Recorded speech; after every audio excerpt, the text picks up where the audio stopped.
At the height of Beatlemania, they walked away. Shea Stadium, August the 15th, 1965. 55,601 fans filled the stands, setting a record for a rock concert crowd. The sheer volume of screaming, measured at an average of 108 decibels, dwarfed the music itself, louder than a jackhammer or a passing subway train. The sound system, an Altec Lansing public address system designed for baseball announcements, strained against the noise. Its speakers and tube mixers could handle speeches, not the complex frequencies of electric guitars and harmonized vocals. Microphones picked up little more than the roar, with feedback howling through the stadium as the Beatles played on. From the field to the upper decks, most of the audience heard only fragments, muffled notes and distant rhythms, lost beneath the chaos. For the band, every song was a battle against numbers, tens of thousands of voices, a public address system built for clarity over power, and a wall of sound that made music almost an afterthought. Bootleg recordings from that night at Shea capture only fragments, a distant thud of drums, the ghost of a melody swallowed by a constant wave of screams. The microphones, sparse and poorly placed, struggled to pick up anything beyond the crowd's hysteria. Even on the field, the music dissolved into a blur. John Lennon later wrote in his diary that it felt like playing into a nightmare of noise and distortion that left us feeling voiceless. For the Beatles, every attempt to perform became an exercise in futility.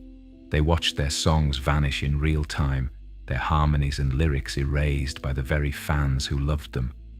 Paul McCartney described the sensation as like going through the motions, not making music. The band's frustration grew with each show, a sense of helplessness settling in as they realized the music, once their language, was no longer reaching anyone, not even themselves.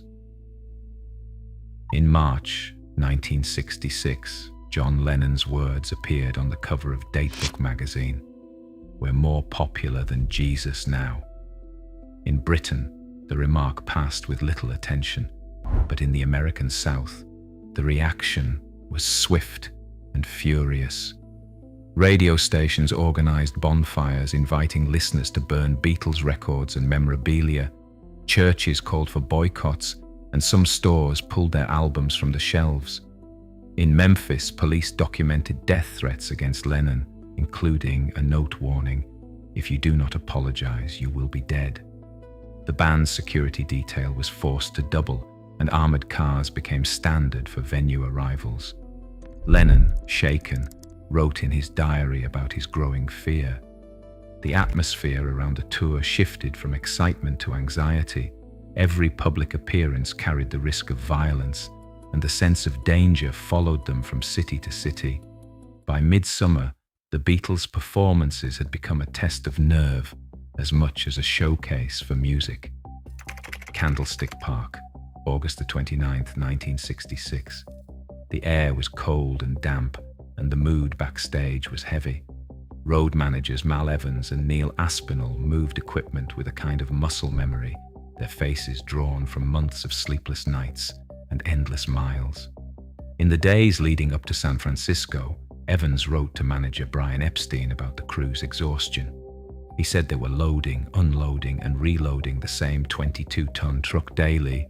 The crew was operating on a shoestring of sleep, and equipment failures were becoming commonplace.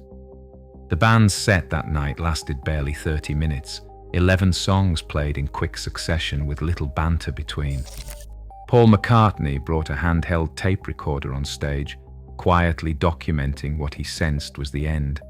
Attendance hovered around 14,000, far below the stadium's capacity, a sign that even Beatlemania had limits. Epstein's internal memos circulated that week and painted a bleak picture: declining profits, rising security costs, and a band running on fumes. When the last chord of Long Tall Sally faded, the Beatles left the stage without fanfare, stepping into the darkness and out of the touring world for good. The end of touring opened up a new world for the Beatles, not just in time, but in resources. EMI's September 1966 ledger recorded a studio budget of £25,000, over 30 times what they had spent on their debut. That money went straight into the tools they had only dreamed about on the road. Producer George Martin steered the group toward Abbey Road's latest technology, securing 4-track tape machines and, soon after, access to 8-track recording. Engineer Ken Townsend's invention, automatic double tracking, known as ADT, let John and Paul layer their vocals instantly, creating sounds that had never been heard before. For the first time, the band could shape every detail, freed from the limits of amplifiers and stadium noise. Tape loops spun in the control room, filling Abbey Road with sounds that no stage could hold. Jeff Emerick, the band's young engineer, sat at the console splicing reels by hand. For Tomorrow Never Knows, he fed tape through pencils, creating a swirl of seagulls and laughter that circled the mix.